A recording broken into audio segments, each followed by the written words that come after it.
दोस्तों, मैं अंकुल कुमार फिर से स्वागत करता हूँ आप सभी को हमारे YouTube चैनल में। तो आज हम फिर से लेकर के हैं RRB lab assistant lab superintendent के लिए ऑनलाइन क्वेश्चन आंसर का सीरीज। यह सीरीज का तीसरा वीडियो है। इससे पहले हमने 2 वीडियो में लगभग 26 क्वेश्चन का डिस्कस कर चुके हैं। तो आज हम स्टार्ट करने वाले हैं क्वेश्चन नंबर 27 से। The chemicals used to prevent clotting of blood when mixed with blood in a proper proportion are called anticoagulant. Blood को क्लॉट होने से रोकने के लिए जो हम लोग केमिकल यूज़ करते हैं उसे हम एंटीकोगुलेंट कहते हैं। नेक्स्ट क्वेश्चन है EDTA स्टैंड फॉर, यानी कि EDTA का फुल फॉर्म क्या होता है। यह काफ़ी इम्पोर्टेंट क्वेश्चन है, आप इसे ध्यान में रखेंगे। इथिलीन डाइएमाइन टेट्राएसिटिक एसिड होता है। ये काफ़ी इजी है, लेकिन ऑप्शन थोड़ा कुछ इस तरीके से देंगे ताकि आप फंस जाएंगे, इसीलिए आप इसे याद कर लीजिए, ethylene diamine tetraacetic acid. Next question है EDTA used at disodium salt and dipotassium salt. Next question है 1.5 to 2 ml of EDTA used for 1 ml of blood, यानी कि 1.5 से 2 ml of blood हम यूज करते हैं 1 ml ब्लड के लिए। अगर इससे हम लोग ज़्यादा यूज करते हैं तो रेड सेल जो होता है वो श्रिंक हो जाएगा, जिससे पीसीबी में इसका डिफरेंस काफ़ी आ सकता है। जब श्रिंक होगा, पीसीबी ट्यूब होते हैं, रेड सेल इसमें नीचे बैठ जाता है सेंट्रीफ्यूज करने के बाद। जब उसका जो साइज जो होगा वो श्रिंक होगा तो उसका रेशियो डाउन जाएगा। तो इसीलिए ध्यान रखना है कि मात्र 1 से 1.5 ml हम लोग EDTA यूज़ करते हैं 1 ml ब्लड के लिए। जो EDTA ट्यूब होते हैं उसमें 4 ml EDTA होते हैं, आप ध्यान देंगे। इसलिए हम लोग एक वायल में 2 ml ब्लड लेते हैं, नहीं उससे कम लेते हैं और नहीं ज़्यादा लेते हैं। अगर ज़्यादा कम लेंगे तो पीसीबी पे इफेक्ट आएगा। हो सकता है रेड सेल काउंट में भी इफेक्ट आएगा, और जो रेटिकुलर साइट काउंट्स होते हैं हो सकता है उसमें भी डिफरेंस है। नेक्स्ट क्वेश्चन है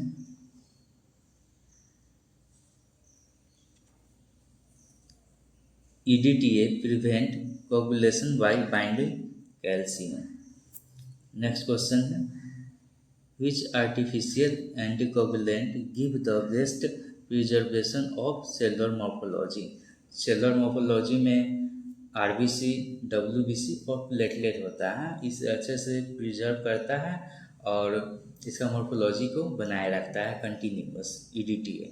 इसीलिए EDTA CBC के लिए हम लोग रेफ़र करते हैं, किसी नहीं EDTA ही यूज़ करना है CBC के लिए, क्योंकि CBC में मैक्सिमम सेल ही हम लोग काउंट करते हैं। WBC, RBC और प्लेटलेट जिसका मॉर्फोलॉजी सही रहता है। नेक्स्ट क्वेश्चन देखते हैं 4 ग्राम पर decilitre of EDTA solution is used to prepared EDTA bulb, यानी कि EDTA वायल। जैसा कि हम लोग आपको बताया, इस एक EDTA ट्यूब में हम लोग 4 ml या 4 ग्राम पर डेसीलीटर वाला जो EDTA सॉल्यूशन होता है यूज करते हैं।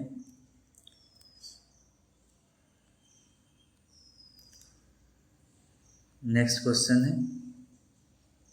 The blood mix with EDTA is to determination of CBC। जैसा कि हमने बताया कि CBC में सेल का ही काउंट किया जाता है, इसीलिए EDTA ही यूज करते हैं। नेक्स्ट क्वेश्चन है double oxalate are composed of. Double oxalate जो रिएजेंट होता है उसमें कौन सा केमिकल यूज करते हैं, तो 3 पार्ट अमोनियम ऑक्सीलेट यूज करते हैं और 2 पार्ट पोटेशियम ऑक्सीलेट यूज करते हैं। इसे याद करने का एक तरीका और है, जैसे कि जो बड़ी संख्या है उसको पहले रख लीजिए और छोटी संख्या को बाद में रख लीजिए। जैसे कि A यानी कि अमोनियम पहले आता है तो बड़े वाले को पहले रख लीजिए, पोटेशियम बाद में आता है, इसीलिए 2 को बाद में रख लीजिए, इससे आसानी से याद हो जाएगा। 3:2 रेशियो होता है, यानी कि 3 पार्ट अमोनियम ऑक्सीलेट और 2 for potassium oxalate. Next question है, how much ml of the solution of double oxalate contains 8 milligram of the chemical which prevent clotting about 3 to 4 ml of blood। 3 to 4 ml blood के लिए 0.2 ml double oxalate solution हम लोग use करते हैं।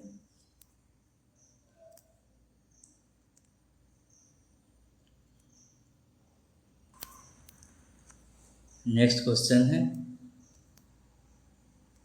Sodium fluoride and potassium oxalate mixture is composed of. Sodium fluoride और potassium oxalate का जो mixture जो होता है उसमें सोडियम फ्लोराइड का रेशियो क्या है और पोटेशियम ऑक्जेलेट का रेशियो क्या है। तो आप यहाँ देखेंगे 1:3 है।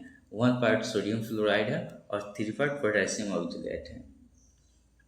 नेक्स्ट क्वेश्चन है, 8 milligram of sodium fluoride and potassium oxalate mixture is used to collect 2 to 3 ml of blood। 2 से 3 ml ब्लड के लिए सोडियम फ्लोराइड पोटेशियम ऑक्जेलेट का जो मिक्सचर जो होता है हम लोग यूज करते हैं।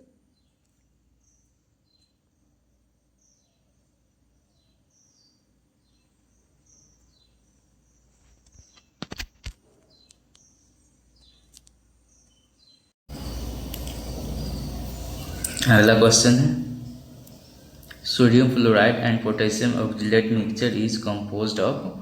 Sodium fluoride and potassium oxalate का जो मिक्सचर जो होता है उसमें सोडियम फ्लोराइड की मात्रा क्या है और पोटेशियम ऑक्जेलेट की मात्रा क्या है। तो सोडियम फ्लोराइड की मात्रा 1 पार्ट है, पोटेशियम ऑक्जेलेट की मात्रा 3 पार्ट है, इसीलिए इसका रेशियो 1:3 हो जाएंगे। नेक्स्ट क्वेश्चन है, 8 milligram of sodium fluoride and potassium oxalate mixture is used to collect 2 to 3 ml of blood। 8 milligram sodium fluoride and potassium oxalate की जो मिक्सचर जो होता है 2 से 3 ml ब्लड के लिए हम लोग यूज करते हैं। नेक्स्ट क्वेश्चन है, for the determination of erythrocyte sedimentation rate four volume of venous blood are diluted with 1 volume of 3.8 gram पर डेसीलीटर सोडियम साइट्रेट सोल्यूशन। जो ये सब हम लोग करते हैं उसमें 4 पार्ट ब्लड होते हैं और 1 पार्ट रिएजेंट होते हैं। 3.8 ग्राम पर डेसीलीटर सोडियम साइट्रेट यूज करते हैं। कहीं कहीं इसका रेशियो पूछा जाता है। अगर आप ब्लड को पहले लेते हैं तो हम लोग 4 रखेंगे और रिएजेंट को बाद में लेते हैं तो 1 रखें, तो इसका रेशियो 4:1 हो जाएगा। इनकेस रिएजेंट को पहले रखें और ब्लड को बाद में रखें तो 1:4 हो जाएंगे। इसीलिए इसमें से 2 क्वेश्चन इसका रेशियो से आ जाता है। अगर ब्लड को पहले दिया जाता है तो 4 ले लेंगे और रिएजेंट को पहले दिया जाता है पहले 1 ले लेंगे। इसके बाद हम उस आंसर को सही कराएंगे। इसमें से 3-4 क्वेश्चन हो गए। एक तो इसका फुल फॉर्म पूछा जाता है इरिथ्रोसाइट सेडिमेंटेशन रेट, और एक ये पूछा जाता है कौन सा केमिकल यूज करते हैं। तो 3.8 ग्राम पर डेसीलीटर सोडियम साइट्रेट सोल्यूशन या 3.8 ग्राम को % भी बोल सकते हैं। आप यहाँ पर देखेंगे हमने इसका रेशियो बना दिया है। नेक्स्ट क्वेश्चन है, 1 ml of ACD solution is sufficient to prevent clotting of about 4 ml of blood. 1 ml ACD solution जो होते हैं कितने ml ब्लड क्लॉट होने से रोकने के लिए काफ़ी है, तो 4 ml ब्लड के लिए काफ़ी है। एसिडी सोल्यूशन जो होता है ब्लड बैंक में यूज किया जाता है। अब जो ब्लड बैग होता है उसमें पहले से ही देखेंगे आप 50 से 60 ml एसिडी सॉल्यूशंस होते हैं।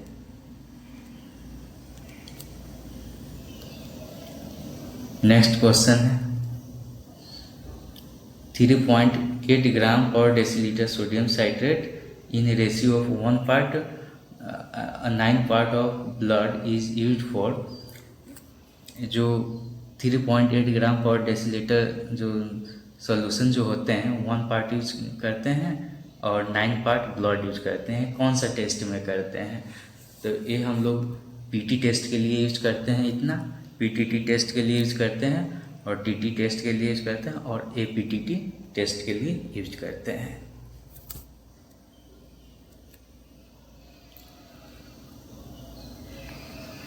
नेक्स्ट क्वेश्चन है, heparin is a natural anticoagulant and universal anticoagulant. यहाँ से दो क्वेश्चन बनते हैं, natural anticoagulant and universal anticoagulant.